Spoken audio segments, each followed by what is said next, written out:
OMG foodies, I've got a secret. Shh, shh, be quiet. I hope you can hear me. My ear just popped. Uh-oh. I have a recipe that you're gonna love. I've never shared this recipe. Shh, be quiet. And it's about time that the cat done hopped on out of the bag. When I worked at a hotel, I made something called boursin chicken, right?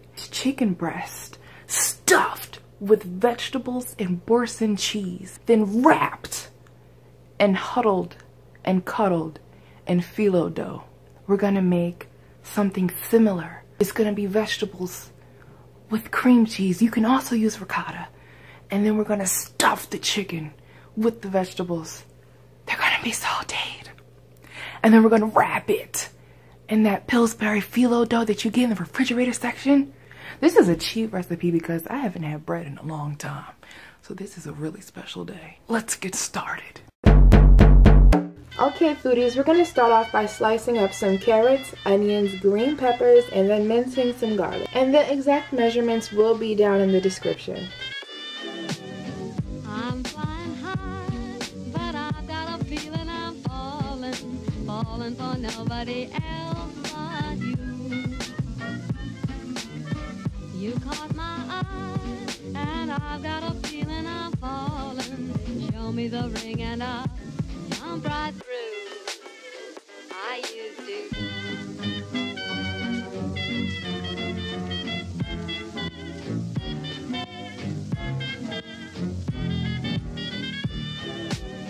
I'm flying high, but I've got a feeling I'm falling for nobody else but you. Now all of these vegetables are going to go into a large saute pan with some olive oil, and we're just going to saute them until they actually begin to get soft. I like to add some water in there to make sure that they steam a little bit and that they really do cook thoroughly. And then we're going to season them. We always want to season in layers. So my seasoning blend is just dried basil, garlic and onion powder, dill weed, and sea salt.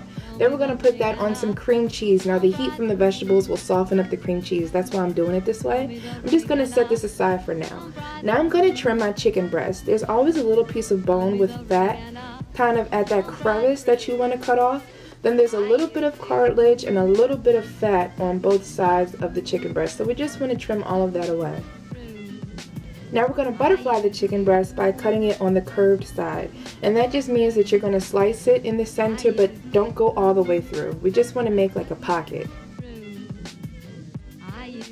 Now with that same seasoning blend, we're going to season our chicken. And you always want to rub your spices into whatever meat you're cooking with, because the spices actually cut into the protein. And then that's what really makes your chicken flavorful, or your steak, anything like that.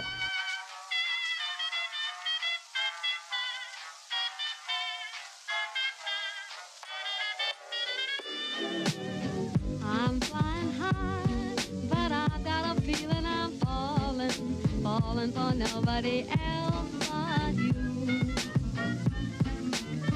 You caught my eye, and I've got a feeling I'm falling. Show me the ring. Now with that same pan that we cooked our vegetables in, we want to get it piping hot with a little bit more olive oil, and we're going to sear our chicken. Now your pan has to be really hot for it to sear. Place it right where you want to place it, then don't touch it. Now if you try to move your chicken, as soon as you put it in the pan, it will be stuck.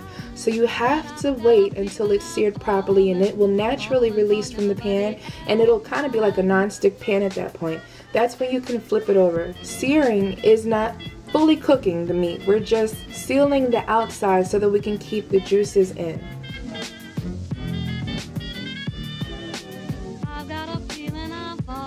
This is Pillsbury's Crescent roll dough. It comes with 8 croissants in a can, and you're going to use 2. So you're going to just seal the edges to make it like one big rectangle. And I actually cut my chicken in half because they are so huge. Normally you would just go ahead and stuff your chicken and then wrap it with the crescent dough. But these are so big that just a half was well enough for one person. Like it took me 2 days to eat one whole chicken breast. And now I have some Swiss cheese that I cut into little cubes. and that's gonna go right on top of the vegetables. Feel free to use whatever cheese that you really love, and then we're going to just wrap the dough all around the chicken.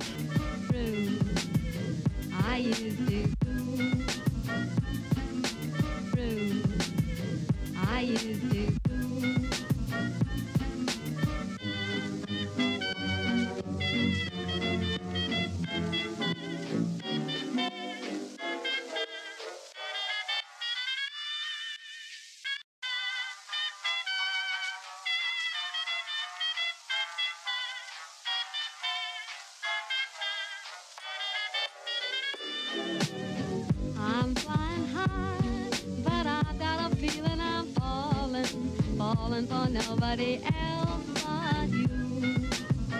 Now I put these on a foil lined sheet tray that also has some olive oil on there just to kind of keep it from sticking to the pan. They're going to bake in a 350-degree oven for about 20 minutes or until the chicken has reached 165 degrees. We're going to go back to that pan. We are putting it through the ringer. All of that brown stuff at the bottom is called fond, and it is so flavorful, and we're going to make a sauce with it. So we're going to start off with the roux, which is equal parts of butter and flour. Then we're going to deglaze the pan with some white wine. Flavor Town, I'm about to take you there. Next, we're going to hit it up with some chicken stock, and this is the base to any amazing gravy that you want to make in life. You don't even have to have the wine. Now we're going to add some mustard, and you just want to whisk and whisk and whisk until everything is creamy and comes together. And if you like, you can strain it, but I don't really like to strain my gravy because I like little pieces of food in my gravy, and I'm being so serious. Doesn't this chicken look like a happy day? Like a smile and a Coke? Like walking through the park with a puppy in your arms? Like a beach day with your family and friends. Now if I was plating this up, it would be with mashed potatoes and actually asparagus, grilled asparagus. And this is what it would look like. You always want to face the chicken presentation side up. And there's my gravy, and there it is, the secret that I didn't keep so secret. I hope you guys enjoyed this video, and I'll see you next time.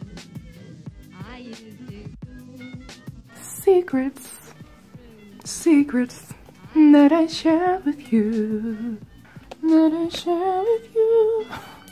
Only on my channel could I act like this. I can't be like this anywhere else. I'd have to be like, hello you guys, today we're gonna go to a nice little restaurant. And if you haven't subscribed yet, please do so.